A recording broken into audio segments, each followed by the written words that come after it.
Hello friends, ఈరోజు మన recipe అందరికీ ఎంతగానో నోరూరించే బెండకాయ పచ్చడి.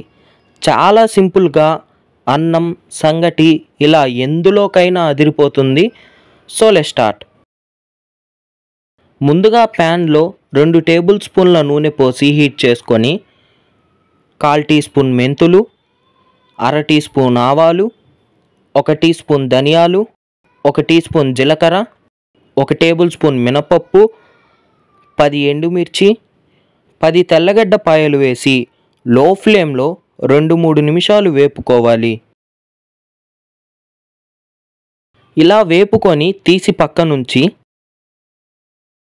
అందులోనే మరో 2 టేబుల్ స్పూన్ల నూనె పోసి హీట్ చేసుకొని 1/4 కేజీ బెండకాయ ముక్కలు వేసి మీడియం ఫ్లేమ్లో 10 నిమిషాల పాటు వేపుకొని 10 నిమిషాల తర్వాత వేపుకున్న బెండకాయలను తీసి పక్కనుంచుకొని ఇప్పుడు ఓ టేబుల్ స్పూన్ నూనె పోసి 3 చిన్న టమాటాల ముక్కలు వేసి టమాటా మెత్తపడేంత వరకు హై ఫ్లేమ్లో కలుపుతూ వేయించుకోవాలి. టమాటాను ఇలా మెత్తగా వేపుకొని తీసి పక్కనుంచి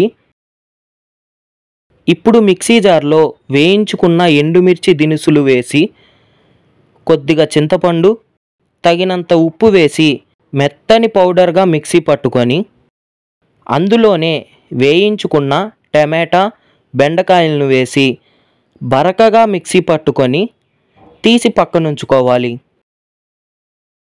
ఇప్పుడు ప్యాన్లో 2 టేబుల్ స్పూన్ల నూనె పోసి హీట్ చేసుకొని 1/2 టీ స్పూన్ ఆవాలు, 1 టీ స్పూన్ మినపప్పు, 2 రెమ్మల కరివేపాకు, 5 తెల్లగడ్డపాయలు, 1 ఎండుమిర్చి, చిటికెడు ఇంగువ వేసి వేపుకొని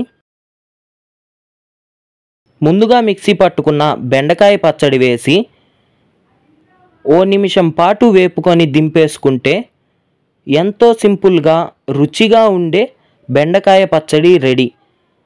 ఇంతేనండి. ఈ రెసిపీ మీకు నచ్చినట్టయితే లైక్ చేసి షేర్ చేసి ఛానల్ను సబ్స్క్రైబ్ చేసుకోండి.